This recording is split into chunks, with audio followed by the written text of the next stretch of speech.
The biggest cover-up of all time is the fact that there is a civilization of people living in the center of Earth, whose civilization's name is known as Agartha. This may be hard for some of you to believe, but some claim to have an absolute knowingness of the truth of this. To begin with, the Buddhists, in their theology, fervently believe in its existence. They believe it to be a race of supermen and women who occasionally come to the surface to oversee the development of the human race. They also believe that this subterranean world has millions of inhabitants and many cities, and their capital is Shambhala. The master of this world was believed to have given orders to the Dalai Lama of Tibet, who was his terrestrial representative. His messages were being transmitted through certain secret tunnels connecting this inner world with Tibet. The famous Russian channel Nicholas Rurik, who was a channel for the ascended master El Morya, claimed that Lhasa, the capital of Tibet, was connected by a tunnel with the inner earth. The entrance of this tunnel was guarded by lamas who were sworn to secrecy. A similar tunnel was believed to connect the secret chambers at the base of the Great Pyramid at Giza and Agartha. The Indian epic, the Ramayana and the Bhagavad Gita are the two most famous texts of India. The Ramayana tells the story of the great avatar Rama. The Bhagavad Gita tells the story of Krishna. The Ramayana describes Rama as an emissary from Agartha, who arrived on an air vehicle.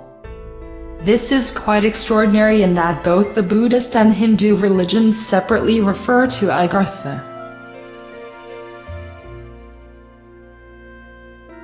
The first public scientific evidence occurred in 1947, when Admiral Richard E. Byrd of the United States Navy flew directly to the North Pole, and instead of going over the pole, actually entered the inner earth. In his diary with other witnesses, he tells of entering the hollow interior of the earth and traveling 1,700 miles over mountains, lakes, rivers, green vegetation and animal life. He tells of seeing monstrous animals resembling the mammoth of antiquity, moving through the underbrush. He eventually found cities and a thriving civilization. His plane was finally greeted by flying machines, the type he had never seen before. They escorted him to a safe landing place and he was graciously greeted by emissaries from Agartha. After resting, he and his crew were taken to meet the ruler of Agartha. They told him that he had been allowed to enter Agartha because of his high moral and ethical character. They went on to say that ever since the United States had dropped atomic bombs on Hiroshima and Nagasaki, they had been very concerned for their own safety and survival. They had decided that it was time to make greater contact with the outside world to make sure we didn't destroy this planet and their civilization with it. They had been allowed in for this express purpose, as a way of making contact with someone they trusted. To make a long story short, Admiral Byrd and his crew, upon their visit, were guided by their hosts in their plane back to the outer world, and their lives were changed forever. In January 1956, Admiral Byrd led another expedition to the Antarctic. In this expedition he and his crew penetrated for 2,300 miles into the center of Earth again. Admiral Byrd states that the North and South Pole are actually two of many openings to the center of Earth. This sure resembles Jules Verne's famous science fiction book, Journey to the Center of the Earth, which many of you may have read or watched the movie. Admiral Byrd also states inner Earth has an inner sun. Admiral Byrd's theory is that the poles of the Earth are convex, rather than concave. Ships and planes can actually fly or drive right in. The American press announced Admiral Byrd's discovery. However, it was immediately suppressed by our good friends, the secret government. Ray Palmer, the editor of Flying Saucer magazine, did a detailed story on Admiral Byrd's discoveries. The United States government either bought, stole or destroyed almost every copy, and then destroyed the plates at the printing press. According to rumors, the exact same thing happened in respect to an article done on Admiral Byrd's discovery by the National Geographic. The magazine was released and the US government gobbled up almost every issue. If the story wasn't true, how come the government was so uptight? Another interesting fact is that the United States government does not let planes fly over the poles. All flights are directed to go around the poles, and any airline pilot flying in these areas will tell you this.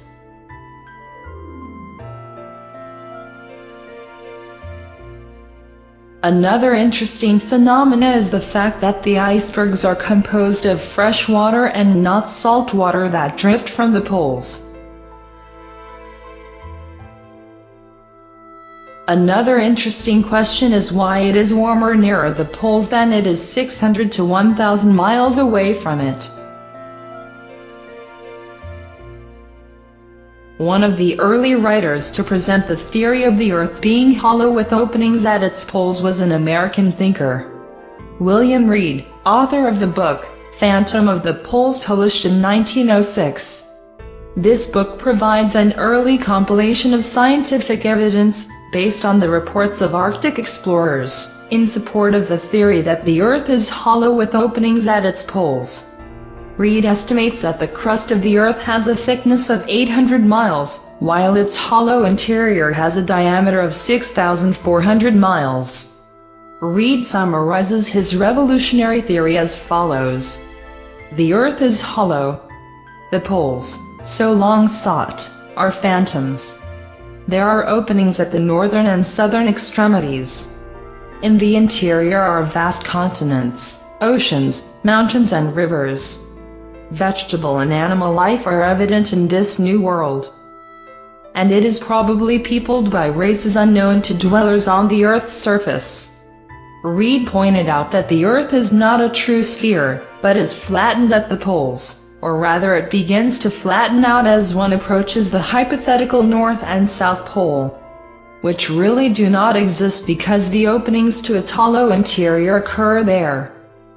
Hence the poles are really in mid-air, in the center of the polar openings, and are not on its surface as some discoverers of the poles suppose.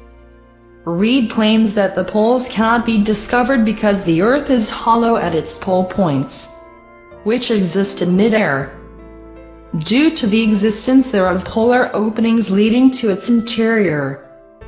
When explorers thought they reached the pole, they were misled by the eccentric behavior of the compass in high latitudes, north and south. Reed claims that this happened in the case of Peary and Cook, neither of whom really reached the North Pole, as we shall later see. Starting at 70 to 75 degrees north and south latitude, the Earth starts to curve inwards. The pole is simply the outer rim of a magnetic circle around the polar opening. The North Magnetic Pole, once thought to be a point in the Arctic archipelago, has been lately shown by Soviet Arctic explorers to be a line approximately 1,000 miles long. However, as we stated above, instead of being a straight line, it is really a circular line constituting the rim of the polar opening. When an explorer reaches this rim, he has reached the North Magnetic Pole, and though the compass will always point to it after one passes it, it is really not the North Pole, even if one is deluded into thinking it is, or that he discovered the pole due to having been misled by his compass. When one reaches this magnetic circle, meaning the rim of the polar opening, the magnetic needle of the compass points straight down.